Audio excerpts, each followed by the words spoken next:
días, muchas gracias por el aplauso, muchas gracias por estar aquí. Este es el tercer año que colaboro y participo en las jornadas de Alzheimer y siempre mi trabajo ha sido contar un cuento para concienciar y para llegar un poco a un público infantil, esos a veces grandes olvidados que están en casa, que son unos protagonistas secundarios, pero que están ahí, que lo ven, que viven esa situación y que nos gustaba también incluirlos, y la forma más fácil nos parecía a través de un cuento. Este año me dicen que tengo que contar para público adulto. Imaginen mi sorpresa. Yo me pregunto, ¿qué hago yo aquí contando un cuento a catedráticos, a neurólogos, a psicólogos, a gente adulta? Pero soy una firme defensora de la tradición oral. Creo que a través de los cuentos nos han llegado muchas enseñanzas y que muchas de las cosas más complicadas, de lo que nos cuesta entender, lo podemos entender a través de los cuentos. Este cuento que yo os traigo, pues relata de una forma bastante acertada cuál es la sensación de una persona que empieza a tener los primeros signos de Alzheimer y de la gente que tiene alrededor. Más tarde van a venir especialistas que van a ser mucho más técnicos, que os van a contar más sobre la enfermedad. A mí me gustaría centrarme en la parte, en la sensibilidad. Aunque se ha hablado mucho de los sentimientos y de la sensibilidad, el cuento se centra sobre todo en eso. El sentimiento es lo último que pierde una persona con Alzheimer. Aquí sí que Vale, perfecto, gracias. es más expresivo. Es una de las últimas cosas que pierde una persona que tiene Alzheimer. Puede olvidar una cara, puede olvidar una palabra, pero todos reconocemos la intención de una caricia, de un abrazo, de un beso. Hablando de palabras, me gustaría hacer con vosotros una pequeña experiencia. Sé que no va a estar a la altura y, como toda experiencia, puede fracasar, pero me gustaría que sintierais, o a ver si podemos sentir un poco cómo, qué nota una persona a la que le falta el vocabulario, una persona que le cuesta expresarse. Para ello, lo habréis visto a lo mejor en la tele alguna vez. A ver, que lo encuentre.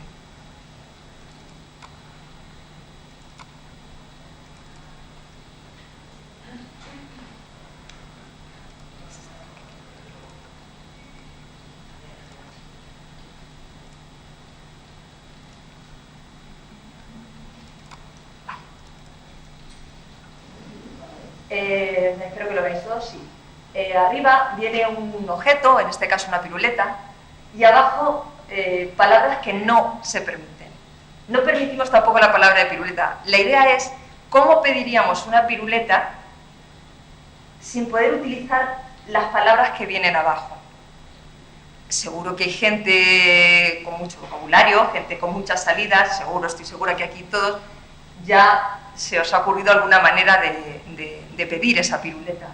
Pero lo que quiero que veamos es, si tenemos que pedirla rápidamente, si nos cuesta hablar, si no disponemos de las palabras más obvias, las que primero utilizaríamos, eso nos va a crear bastante frustración. Nos frustra a nosotros, frustra a la persona que está intentando entenderte. Si eso añadimos que a lo mejor vienen a pedirnos la piruleta y a los 10 minutos vuelven a pedirnos otra piruleta, quiero que penséis lo difícil que es tanto para la persona que intenta comunicarse como para la persona que es el cuidador. No sé si a alguien se le ocurre cómo pedirla. ¿A alguien se le ha ocurrido alguna manera? ¿No? Seguro que sí, lo que pasa es que no sabéis. No sé sé que está muy lejos de lo que se pretende, pero podría ser una actividad interesante también para los niños o para los colegios. ¿Cómo pides un confeti sin poder hablar ni de celebraciones, ni de colores, ni de redondo, ni de Navidad, ni si te faltan palabras?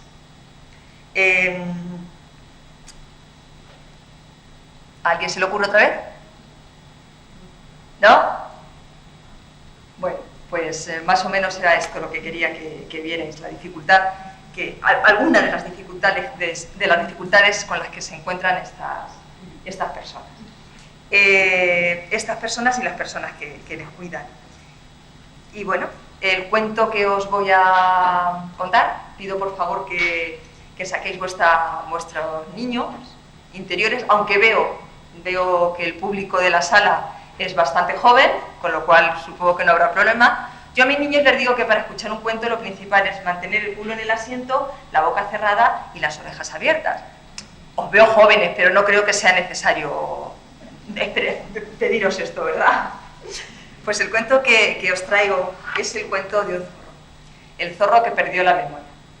Y evidentemente habla de un zorro inteligente y muy hermoso.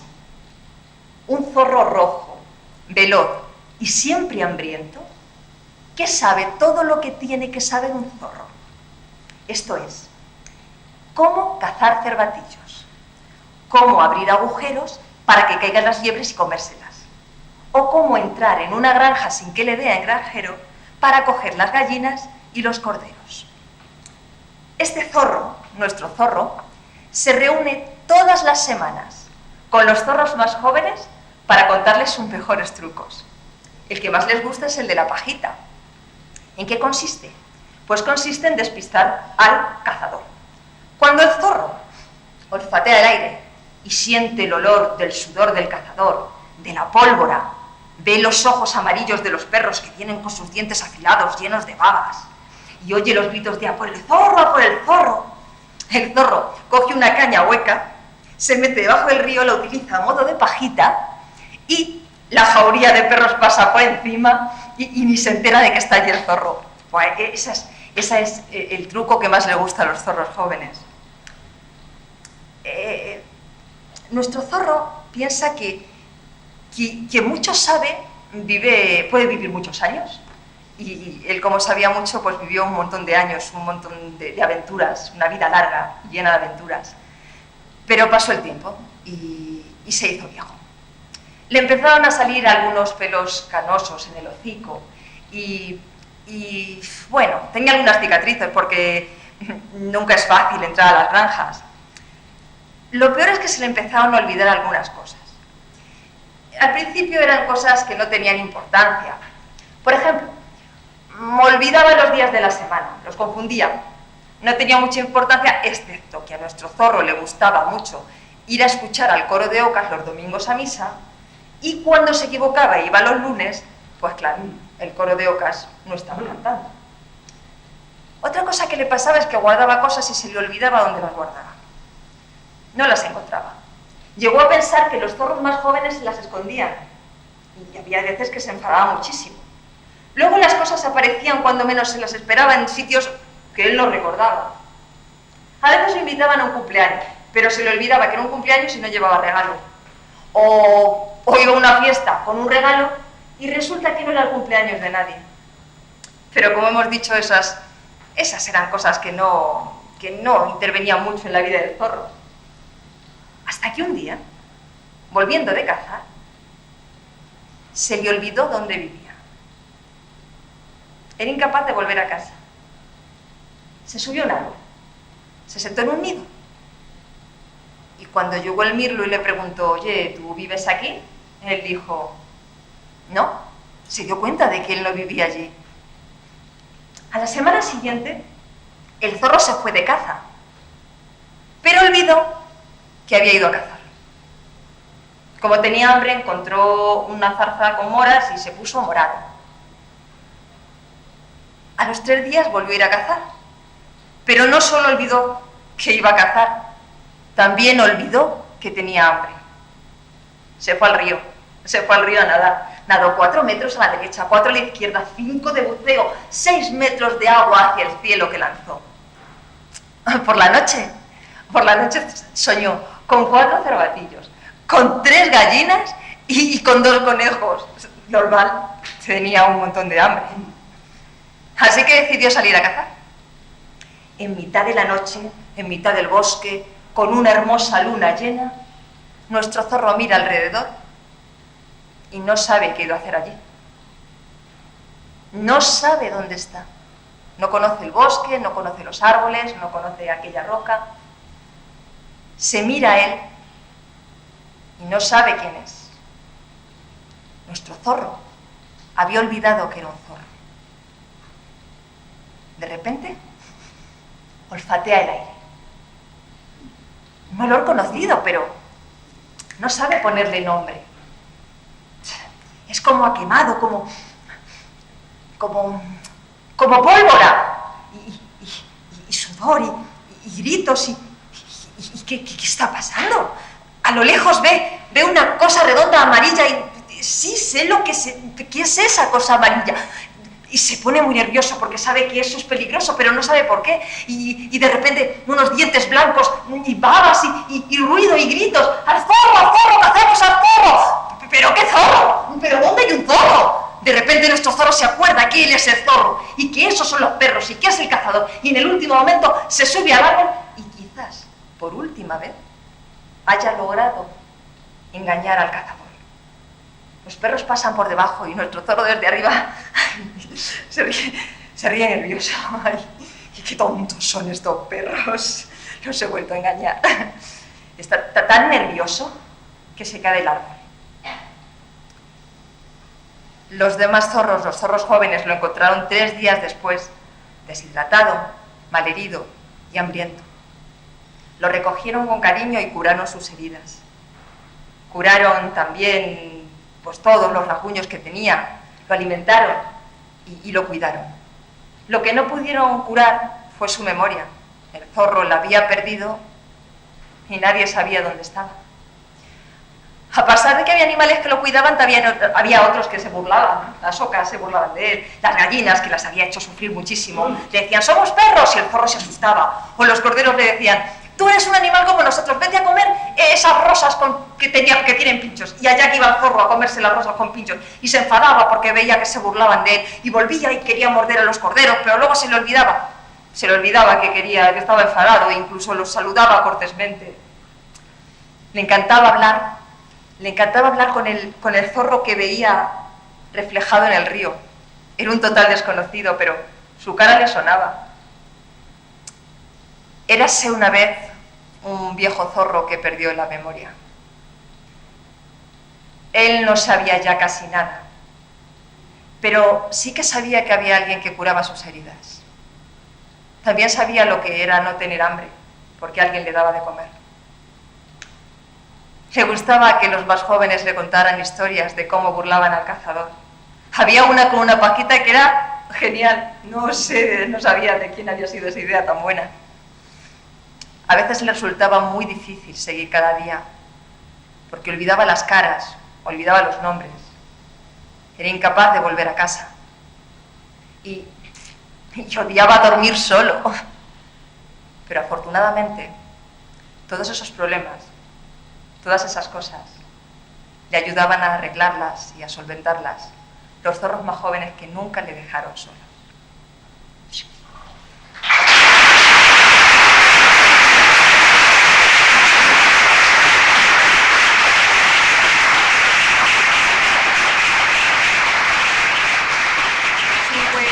un buen cuento para los niños, principalmente.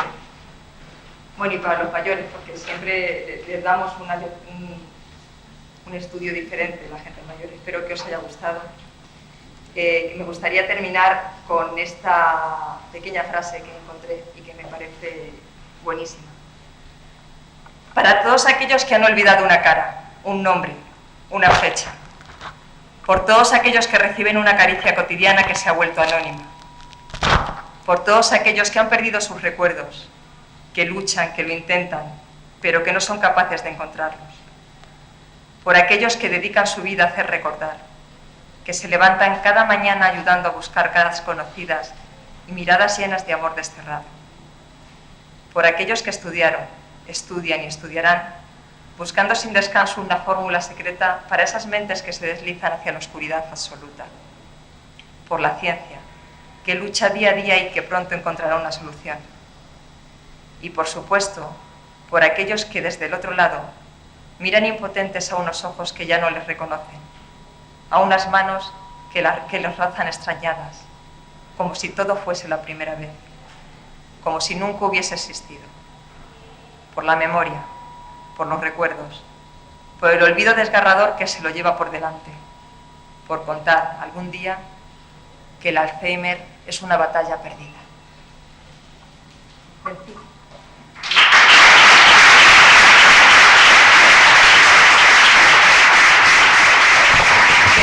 Perdida no. Muchas gracias.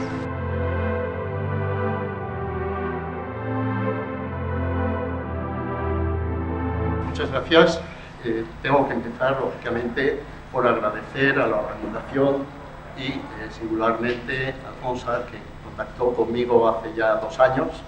Lógicamente, con la pandemia hubo de suspenderse, pero ahora verdaderamente me siento muy feliz de estar aquí con todos ustedes y tratando de explicar un tema que es árido, lógicamente, porque al fin y al cabo se trata de ciencia en la que se manejan conceptos neurológicos, conceptos psiquiátricos, conceptos neuropatológicos y conceptos también últimamente diagnósticos. Y esto es lo que voy a tratar de exponer. Y quería comenzar con la figura de este señor, que es Alois Alzheimer, tomada en 1906. Se le ve como una dignísima persona, estudioso del sistema nervioso. En aquellos tiempos se hacían autopsias, por lo tanto se estudiaban los cerebros con regularidad, y este señor descubrió unas lesiones en el cerebro que consistían en 2 elementos, unos depósitos, que luego se ha visto que es de sustancia amiloide, y podemos hablar de el amiloide como una de las características de la enfermedad de Alzheimer, y la otra, una degeneración neurofibrilar. ¿Qué significa esto? Simplemente la acumulación dentro de las neuronas, en esa parte, que como ha mencionado Alfonsa, es el sistema límbico, en esas regiones en particular, un depósito intraneuronal de esta sustancia, que inhibe la función y termina matando a la neurona. Sencillamente, la enfermedad de Alzheimer es una enfermedad y otras demencias, que englobamos todo dentro del término enfermedad de Alzheimer, pero hay que entender que no es solo la enfermedad de Alzheimer, sino que hay otros muchos tipos, pero que van a manifestarse de la misma manera o de una manera similar. Hay diferencias también relativamente grandes según se mire con detenimiento o más globalmente. Aquí vamos a utilizar el término globalmente. Entonces, eso produce una muerte neuronal.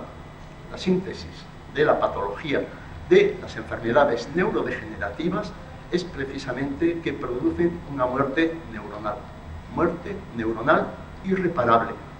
Esto es cierto, a pesar de que existen indicios de que en algunas zonas puede haber una cierta regeneración, pero esto se ha visto fundamentalmente en animales.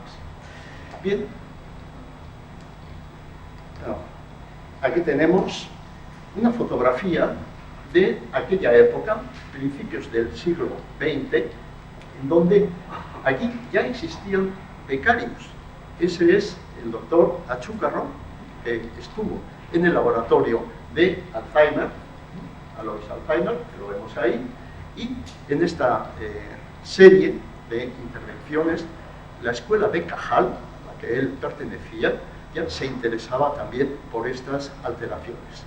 Y existen algunas descripciones de otros discípulos de Cajal. Yo solo quería destacar aquí que en aquella época también los estudiantes o los profesionales de la medicina, usualmente que habían terminado, ya eran capaces de moverse fundamentalmente a Alemania, que era uno de los centros también importantísimos en el desarrollo de la neurología, juntamente con Francia e Inglaterra.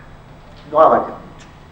Entonces, tenemos aquí un esquema, esto está tomado de una revista muy conocida, Science, en donde tenemos que existe aquí una cadena en donde esta sustancia, el amiloide, se entra dentro de la neurona, se corta anómalamente, intervienen las células que están alrededor, esto va haciendo este ovillo neurofibrilar que fundamentalmente lesiona la actividad del núcleo de la neurona, en el cual se traduce la síntesis de proteínas a través del ADN, DNA, en donde finalmente es necesario para la supervivencia neuronal. Y entonces finalmente se acumulan, difunden. Esta es una de las características fundamentales, que esta patología difunde a lo largo de las conexiones de las neuronas. Esto como un elemento básico. Y esto comienza precisamente en unas zonas a las cuales les hemos prestado especial atención ya desde hace 35 años. Vengo estudiando ininterrumpidamente esta región, primero en la Universidad de Navarra, en Pamplona, y continuando aquí en la Universidad de Castilla-La Mancha. De tal manera que esto corresponde a distintos estadios de la enfermedad. Este es un esquema, luego lo veremos macroscópicamente, dónde está en el cerebro, digamos, el más simple, el más elemental. Estos son los que se conocen como estadios de Bragg. Quizá no es conocido del público en general, pero los especialistas, neurólogos, etcétera, sí que lo conocen perfectamente. Bien, y aquí comienza en esta pequeña región, que es precisamente lo que se denomina la corteza transentorrinal. Eso no tiene mayor importancia. Y de aquí difunde a esta otra estructura, que es el hipocampo, pasando por esta que es la región que yo vengo estudiando desde hace tantos años. En la siguiente parte, como un desarrollo de esa difusión de la patología, tendríamos afectación del propio hipocampo. En la siguiente, la diferencia fundamental es que empieza a afectar la corteza que queda por fuera. Esto se va acumulando, va aumentando y va difundiéndose a zonas que son progresivamente más alejadas del hipocampo. Estas zonas que están fundamentalmente afectadas, esta corteza cerebral es la que integra sensaciones de todo tipo, visual con auditivo, auditivo con somatosensorial, es decir, una función integradora que ya corresponde a un nivel verdaderamente alto. Por lo tanto, se denominan áreas de asociación las que primero fallecen. Y las áreas que se denominan primarias, es decir, las que reciben directamente esas sensaciones, resisten mejor. La corteza visual, uno sabe que los enfermos de Alzheimer pueden ver hasta el final, pueden oír hasta el final, pueden sentir hasta el final, pueden sentir una caricia, que es la estimulación nerviosa de terminaciones táctiles que son conducidas al cerebro. Y esas no están mal, están relativamente bien. Por lo tanto, es la corteza asociativa de mayor nivel la que se lesiona y es la que produce precisamente la sintomatología. Y entre esas zonas mucho más elaboradas, por ejemplo, tenemos la síntesis del lenguaje.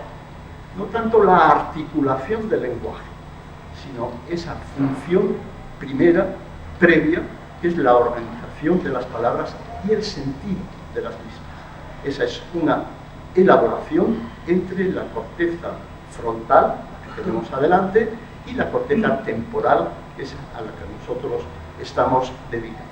Por eso mismo, porque queremos hacer un diagnóstico precoz, nos centramos aquí.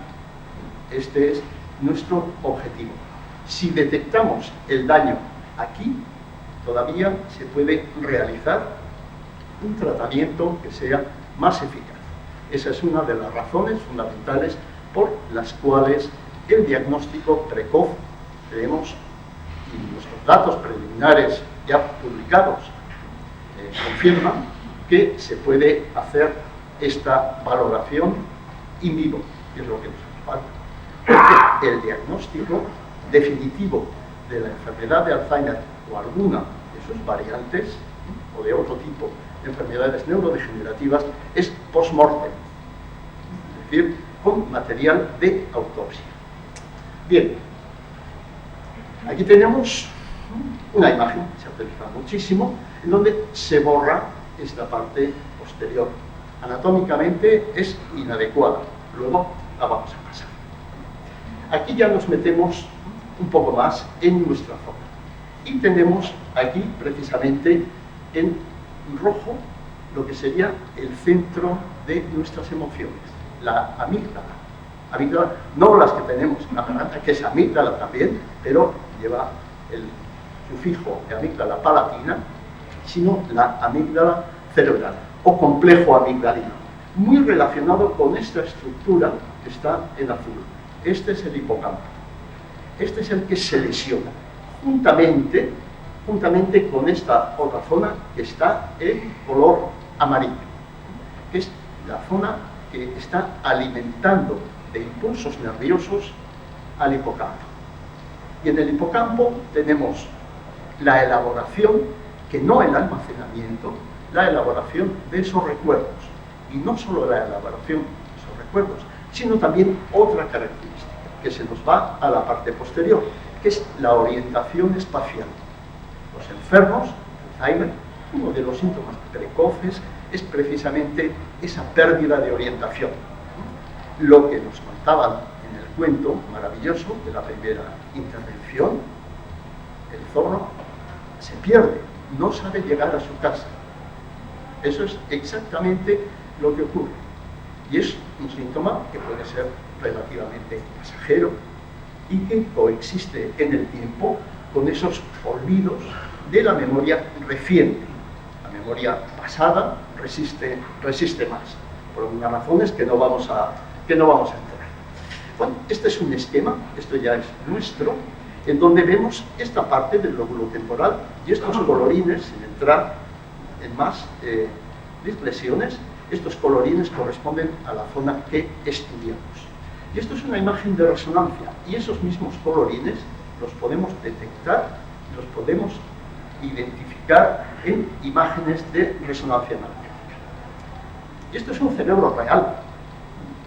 Este es un cerebro de los que nosotros recogemos en la Facultad de Medicina, en Albacete, y que procesamos para este proyecto conjunto, que lo llamo un poco humorísticamente Albacete-Filadelfia.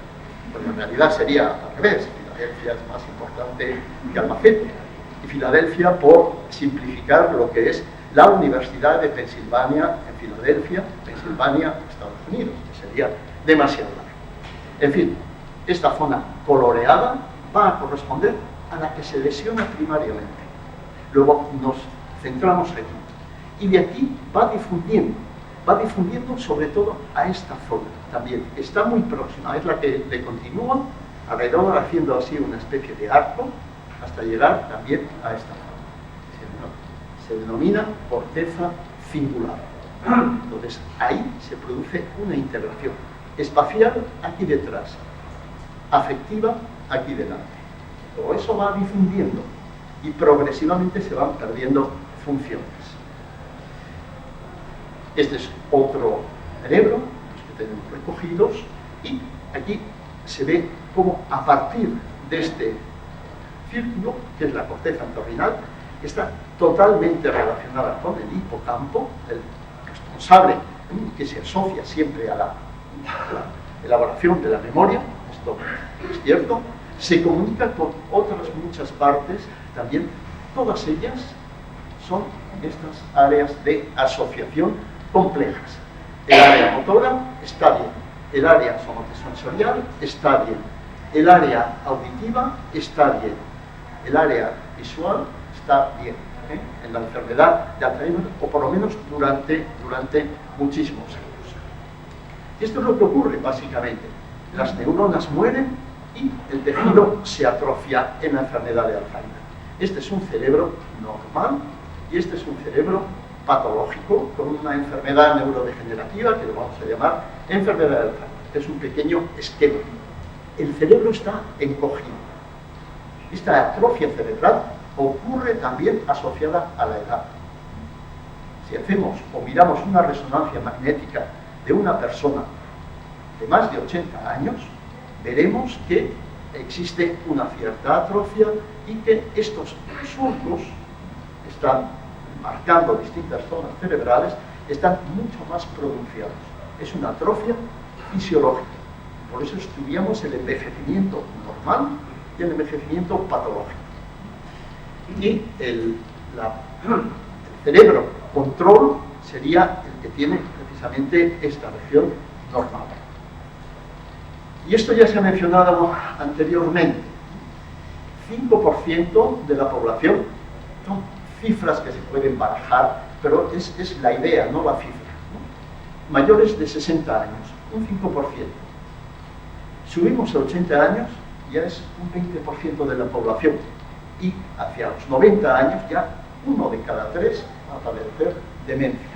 Con la esperanza de vida que se ha mencionado anteriormente, podemos ver que se nos avecina una situación de sobrecarga del sistema sanitario, del sistema asistencial, del sistema de la dependencia. Luego, o vamos por delante buscando algo que baje estos porcentajes, o si no, vamos a ver posiblemente el sistema sanitario colapsado. Lo he dicho antes, la característica fundamental es la muerte neuronal. ¿Dónde y cómo se manifiesta en el cerebro? En el hipocampo y estructuras cerebrales asociadas. ¿Y cómo lo podemos ver? Se manifiesta como atrofia cerebral. Estas son dos bases fundamentales de todo el trabajo que estamos desarrollando. Tenemos entre la sintomatología suficientemente conocida. Olvidan actividades de la vida diaria, desorientación en el entorno familiar, salen a la calle, salen por el barrio donde han hecho toda su vida y no saben regresar a casa, se desorientan, no reconocen las estructuras, los edificios, las tiendas, etc. Y por lo tanto se deteriora tanto la memoria como la orientación espacial. Y esto es el hipocampo. Y finalmente, claro, esto conduce a una enfermedad de Alzheimer florida. Pero entre esto y esto pueden pasar varios años, o bastantes años, o no aparecer nunca. Es una de las características que también se estudia, sobre todo desde el punto de vista neuropsicológico. ¿En qué momento un deterioro cognitivo leve, así se denomina técnicamente, pasa a una demencia tipo Alzheimer? Este es uno de los puntos también que se debaten y se hace muchísimo trabajo, excelente, utilísimo desde el punto de vista neuropsicológico. Si no estuviera la neuropsicología de por medio, el número de casos diagnosticados sería muchísimo menor por la carga que supone para la propia familia y la sociedad. El Grupo Internacional de Estudios de Caracterización de las Enfermedades Neurodegenerativas, y esto es tan reciente como en esta revista, que ya quisiéramos muchos poder publicar en ella, Lancet, la versión Neurology. Esto es de junio de este mismo año, por lo tanto, es un poquito antes del verano, y clasifica los grados de riesgo, porque muy bien, nosotros desarrollamos herramientas para poder ver con delicadeza y con discriminación mayor que otros estudios esta afectación de estas zonas del hipocampo. Hay riesgo absoluto, es decir, personas que tienen anomalías en los genes y que van a desarrollar enfermedad de Alzheimer sí o sí, entre paréntesis, porque en medicina no se puede asegurar de esta manera, pero que tienen una altísima probabilidad de desarrollar una demencia. Riesgo alto, personas normales, mentalmente normales, con una palabra que también se está poniendo de moda, biomarcadores. Biomarcadores son de distintos tipos. Los biomarcadores reflejan sustancias, por así decirlo, pero para mí un biomarcador es un test, un mini mental, que te puede dar también una alerta sobre esta deterioro, sobre este deterioro de las personas. Biomarcadores positivos a la proteína tau y al amiloide. Se puede hacer el líquido cefalorraquídeo, es el líquido que baña el sistema nervioso y por lo tanto recibe también esa sobreproducción de estos productos. Es una técnica que tiene que hacerse en medio hospitalario, no es ninguna tontería, una punción lumbar para extraer el líquido cefalorraquídeo, y se puede poner también con técnicas de imagen PET, que es las siglas en inglés, traducidas al español sería tomografía por emisión de positrones. Una prueba que no está al alcance de todos los hospitales y que resulta muy cara porque necesita la elaboración de isótopos que hay que generarlos prácticamente en el momento. Pero hay sustancias que marcan amiloide y mucho más recientemente, esto es menos de un año, sustancias que marcan también el depósito de la proteína tau. ¿Cuál es el inconveniente? Da una imagen del cerebro muy borrosa. Sirve para hacer la estimación del depósito global en las zonas con cierta dificultad. No tiene discriminación, pero sería eso equivalente a un riesgo alto. Puede ser esta tomografía de visión de positrones fuera de la zona que contiene el hipocampo, es el lóbulo temporal medial, hipocampo, y zonas corticales relacionadas. Esto significa que ya ha saltado del hipocampo hacia otras zonas del cerebro.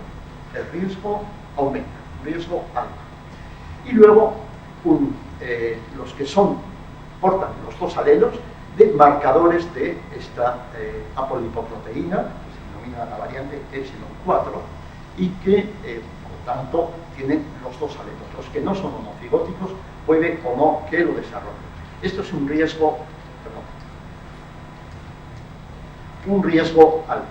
Y luego un riesgo indeterminado. Aquí tendríamos personas de estado mental normal con un patrón incompleto. Por ejemplo, amiloide positivo, tau negativo, desconocido. Amiloide negativo, tau positivo, cualquiera de las determinaciones.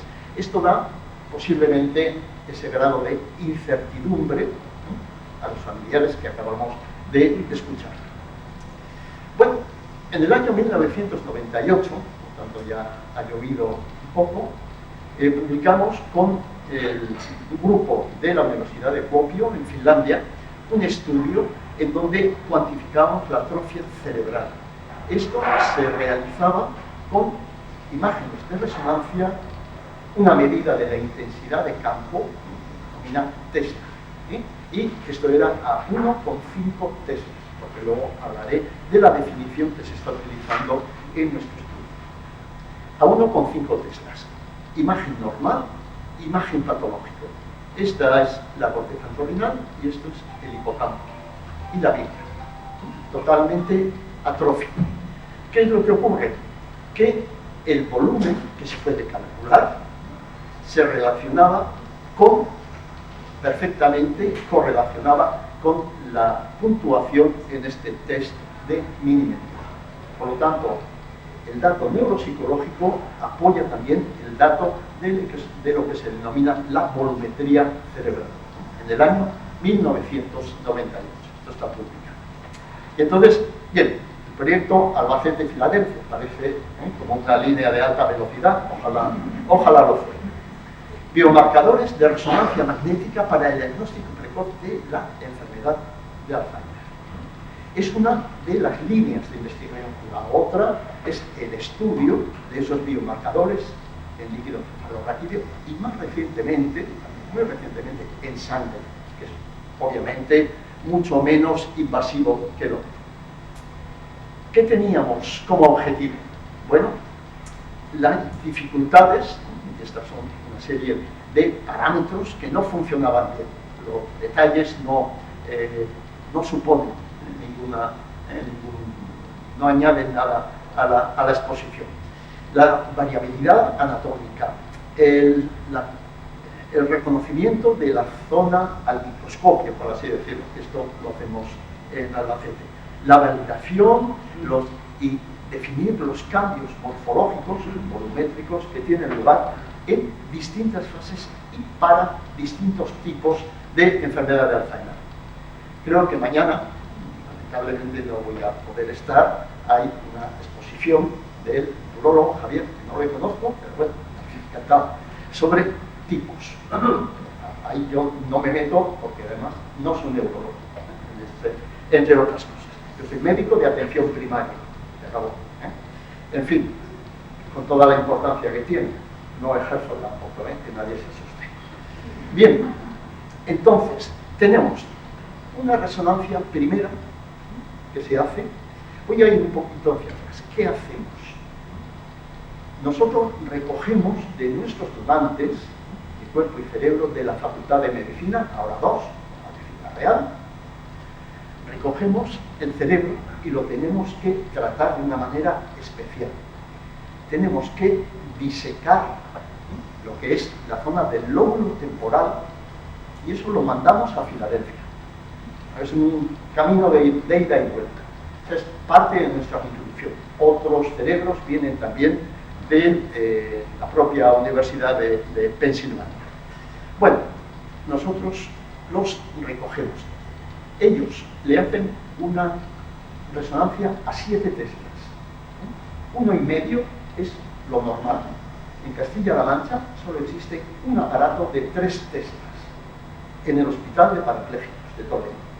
Solo uno. Y de 7 teslas, poquísimos, contadísimos, que puede haber en el país, para diagnóstico clínico, en toda España. Esto es de base, para empezar. Y con esto se hace un molde, que luego voy a mostrar, y después se hace la resonancia a 9,4 teslas. Es decir, a una resolución muchísimo, muchísimo mayor. Pasamos de tener una resolución espacial de un cubo de más de 1 milímetro a un cubo que tiene 0,2 milímetros. Por lo tanto, el detalle que se puede observar en esas imágenes de resonancia magnética es muchísimo, muchísimo mayor. Una vez que se ha hecho, esto es Filadelfia y esto es Albacete. El trabajo que podemos estar todo muy enrevesado, pero bueno, es eso.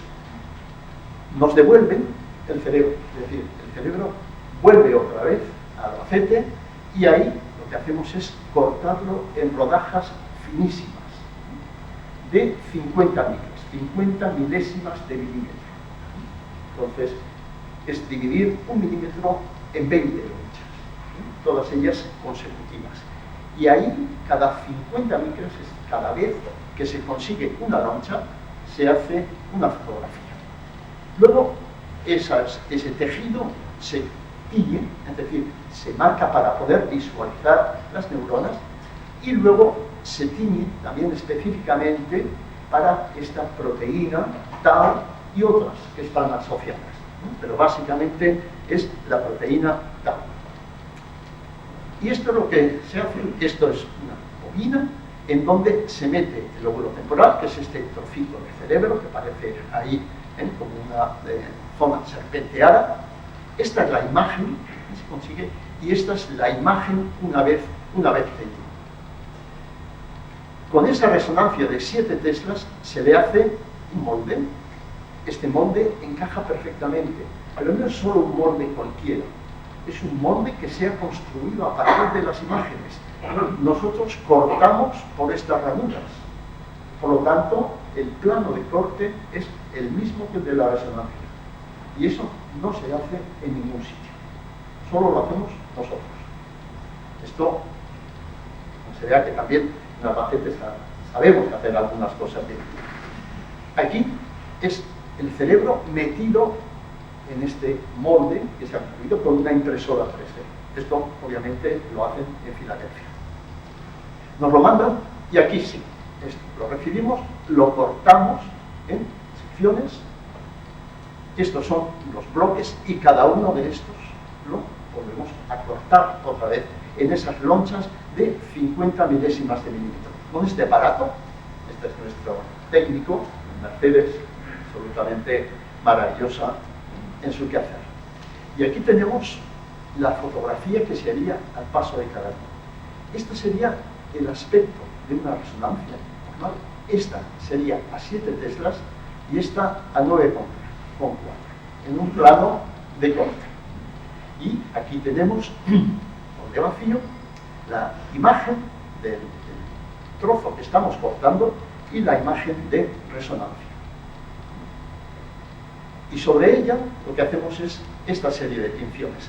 Se obtienen con distintas secuencias y sobre ellas y con algoritmos de inteligencia artificial, nosotros ponemos la inteligencia natural, ellos ponen la inteligencia artificial, estos puntitos amarillos es donde se ha acumulado esa proteína tau, que nos está indicando el daño neuronal. Con ello hay que hacer después un análisis anatómico, que lo hacemos también en Albacete, y cada color de estos supone una zona diferente del hipocampo. Esto también hay otros laboratorios que lo hacen, pero con esta resolución nosotros vamos también por delante. Y estas, por técnicas de imagen médica, pues el laboratorio con el que colaboramos es un laboratorio del Departamento de Radiología, es de imagen médica computacional. No hay ni un médico, ni un biólogo, ni un farmacólogo, ahí hay solo ingenieros informáticos, físicos, matemáticos, estadísticos. No trabajan nada lo que sería la parte, digamos, del tejido. Simplemente elaboran las imágenes, crean algoritmos, es decir, secuencias de órdenes en un programa para poder trabajar con él, y con ello mezclamos o interrelacionamos las dos fuentes de datos y con ello se genera el estudio. Y vemos aquí, no solo en este plano, sino también en otros planos, que no voy a entrar, pero que nos permiten esta reconstrucción de toda la zona. Y se ve cómo lo amarillo, sin más, se va estrechando hacia la parte posterior. Lo rojo está por fuera y luego ya prácticamente desaparece. Lo morado se queda únicamente en la delante. Es que eso tiene una significación. Una cosa es la amígdala, otra cosa la parte anterior del hipocampo, otra la parte media, otra la parte posterior. Es que tienen conexiones distintas. Y en el resumen, demasiado largo, que le mandé a Alfonso de lo que iba a ser esta presentación, insistí mucho en que figurara que había trabajado en la neuroanatomía, es decir, en las conexiones en el primario, porque es nuestro modelo.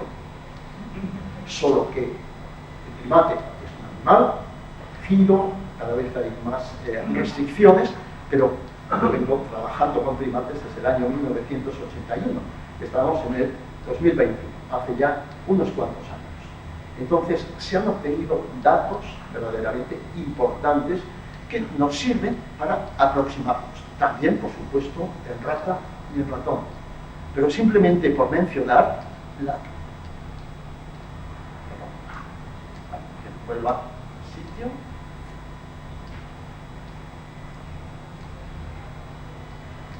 No estoy adelantando. Este hemos visto. Y estábamos aquí. Sí. Entonces, cuando estamos definiendo estos colores, se pueden reconocer anatómicamente, es decir, basados en la histología, pero no sabemos las conexiones, no se conocen las conexiones en la célula. Empiezan a corroborarse con unas técnicas radiológicas especiales, que es la tractografía por difusión, en donde simplemente el agua nos sirve de guía para ver cómo están ordenadas las fibras nerviosas. En el cerebro no solo hay neuronas, células, sino que también existen las fibras nerviosas, que son las que conectan una zona con otra. Y cuando muere una neurona, muere su conexión, de principio a fin. Queda desconectada esa vía que tiene una función. Pero para conocer esas vías, el modelo mejor que tenemos es el primate. Pero el roedor, a sido también importantísimo.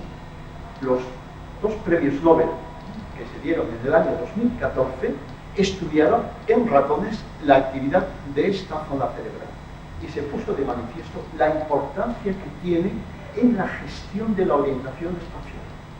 Esto no nos sorprendía a los médicos simplemente porque sabíamos que el daño de la zona posterior del hígado.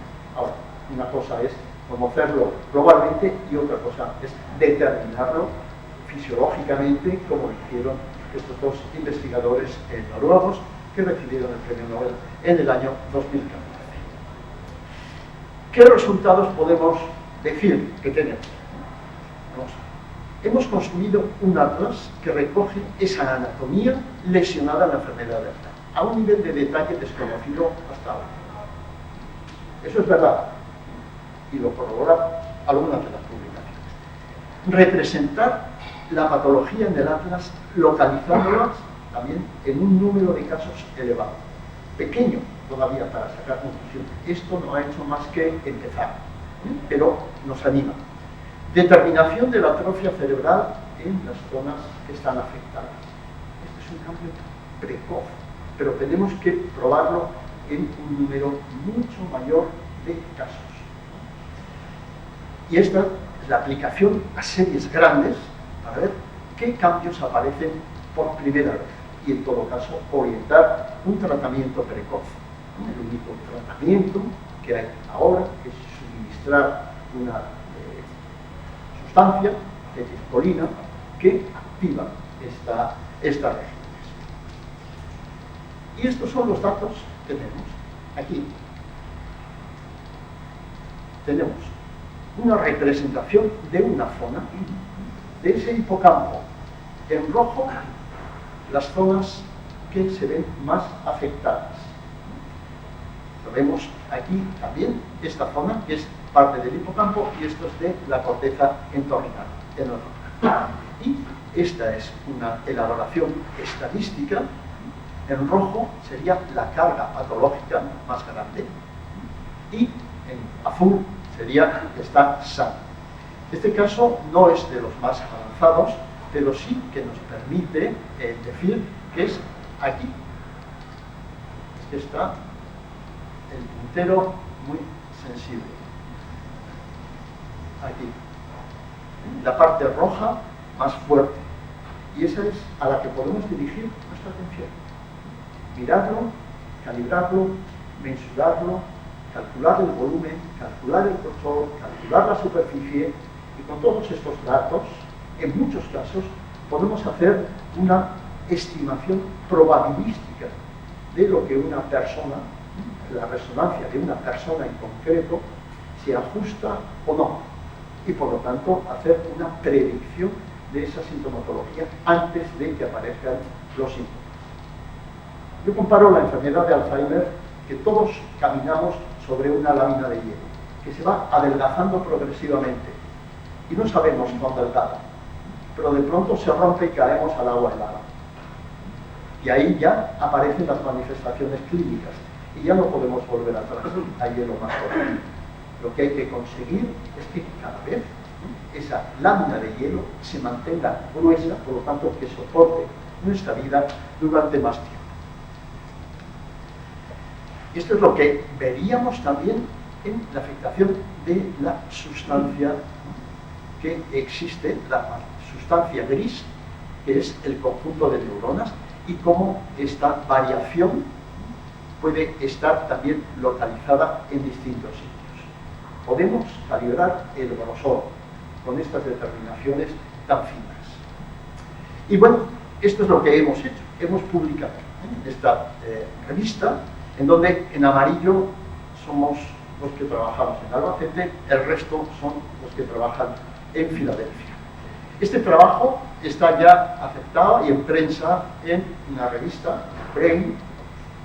El neurólogo lo conoce bien, es una de las top, por así decirlo, de las más altas dentro de la neurología, y es simplemente este mapeo tridimensional de la degeneración neurofibrilar en el lóbulo temporal medial humano. Y hoy están estas otras que están todavía en proceso de avance, únicamente en comunicaciones a congresos. Esto es la patología, esto es el desarrollo de esa estimación de la superficie de la corteza cerebral. Pero hay otros biomarcadores, es decir, este es el que trabajamos nosotros, la imagen radiológica, y lo que hemos conseguido hasta ahora, que es simplemente el comienzo. Ya me he referido a la tomografía por emisión de positrones para amiloide y proteína tau. La determinación de estas sustancias en líquido cefalorraquídeo, finalmente en sangre, mencionado también como biomarcador los detalles neuropsicológicos del examen neuropsicológico, porque es un elemento que se aplica habitualmente y que tiene una grandísima utilidad. Entonces, dependiendo de la orientación del laboratorio, de las condiciones concretas que haya en cada sitio, se inclinan más por uno que por otro. Hay más biólogos moleculares genetistas, o gente que maneja las técnicas genéticas, que no de neuroradiología. Por tanto, hay más calidad en ese sentido, pero son totalmente complementarias. Este es un ejemplo, la definición anatómica, esto es con proteína tau, se ve cómo está este lóbulo temporal, cómo afecta también a las regiones de integración polisensorial. También nos revela que existen zonas que están más profundas, y esto es también digno por lo menos de reseñar. Hay unas zonas que están por debajo de la corteza y que se denomina el tronco del encéfalo, y ahí hay centros muy importantes, por ejemplo, para la activación general, cortical, en los ritmos, vigilia-sueño, serotonina y dopamina, que sería un área asociada a la sustancia negra, en fin, de la que se deteriora en la enfermedad de Parkinson. Tenemos ahora esta posibilidad de determinarlo en sangre, que facilita muchísimo y extiende la posibilidad de hacer estas mediciones en un número mucho más amplio de personas. Merece la pena, pues tenemos aquí un estado preclínico. Puede ser que entre 10 y 20 años se desarrolle el estadio prodrómico, que puede durar entre 3 y 7 años. El coste social y económico es relativamente bajo. Una demencia moderada sería trastorno cognitivo leve, necesitaría para evolucionar entre 2 y 4 años, pasaría a moderado, es decir, a grave en castellano, de entre 3 y 8 años, y ya muy grave, muy alto, sería al final, que denominará entre 1 y 4 años. Nosotros lo que hemos podido comprobar en nuestra experiencia es que las personas no mueren de enfermedad de Alzheimer, mueren de problemas intercurrentes. Pueden tener cáncer, pueden tener neumonías, pueden tener otro tipo de alteraciones. Lo que sí hemos visto que cuantos más años dura la enfermedad, mayor atrofia cerebral existe. Por lo tanto, es otro punto más que apoya nuestras tesis. Pero aquí están por debajo los costes que no son conocidos, en gris. Y es que ya tenemos aquí pacientes y cuidadores, el sistema de salud, ¿no?, y el sistema de soporte social, la economía. ¿Cómo se mide la calidad de vida? La vida de calidad de vida es desconocida, y no voy a entrar en otros detalles. También están reflejados en la diapositiva. Por lo tanto, tenemos que si podemos intervenir en algún punto aquí o incluso aquí, merece la pena. Merece la pena que sigamos con estas investigaciones. ¿Qué tratamiento? ¿Dónde estamos? La inmunoterapia. Esto era la gran panacea, la gran esperanza, pero los primeros ensayos se interrumpieron porque ocasionaban, en los pacientes en los que se probó, ocasionaban inflamaciones cerebrales que incluso terminó en algún caso en muerte. Pero esto es muy reciente de esta sustancia, aducanumab, que ha sido aprobado por, digamos, la Agencia Americana del Medicamento.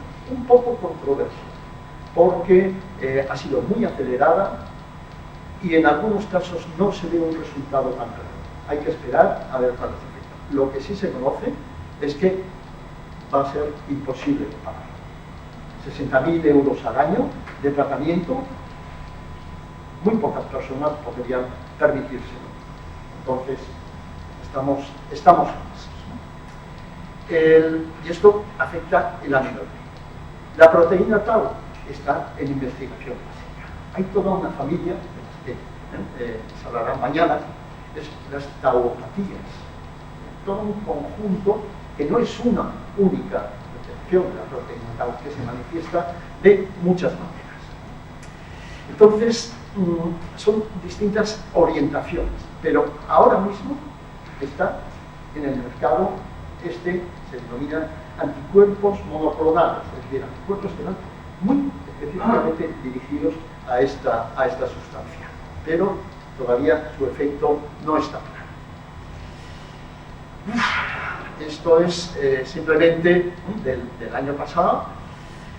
El gasto por paciente en el país se cifra en el periódico del país entre 27.000 y 37.000 euros anuales. Eso, sumamos, ¿no? Ese coste, verdaderamente la carga a la economía de cualquier país es enorme. Pero, decía, pese a los avances, sigue siendo incurable. ¿Tenemos que perder la esperanza? No. Investigación. ¿Dónde? Claro, Estados Unidos. Por eso nos paga el gobierno americano, porque en español ni soñamos, ¿no? Y desde el 2011 ha aumentado la inversión en 144% y el 3% de presupuesto anual de cuidados. En Inglaterra, Reino Unido, mejor dicho, 93%. En Alemania, ha bajado. Canadá no lo dice, Francia no lo dice, Italia no lo dice, pero es negativo, y en Japón no. Entonces estamos ahí en una cantidad global que supera el billón de euros entre todos los países. Se va a avanzar. Si pensamos el avance que ha tenido el desarrollo de una vacuna contra el COVID, verdaderamente esto es todavía más lento. Nosotros llevamos 5 años. Este año terminamos este proyecto. Se continuará, muy posiblemente. No hemos hecho más que empezar a producir algunos resultados para que la comunidad internacional se crea lo que estamos haciendo. Y espero no haberles cansado con demasiado tecnicismo y muchas gracias por su atención.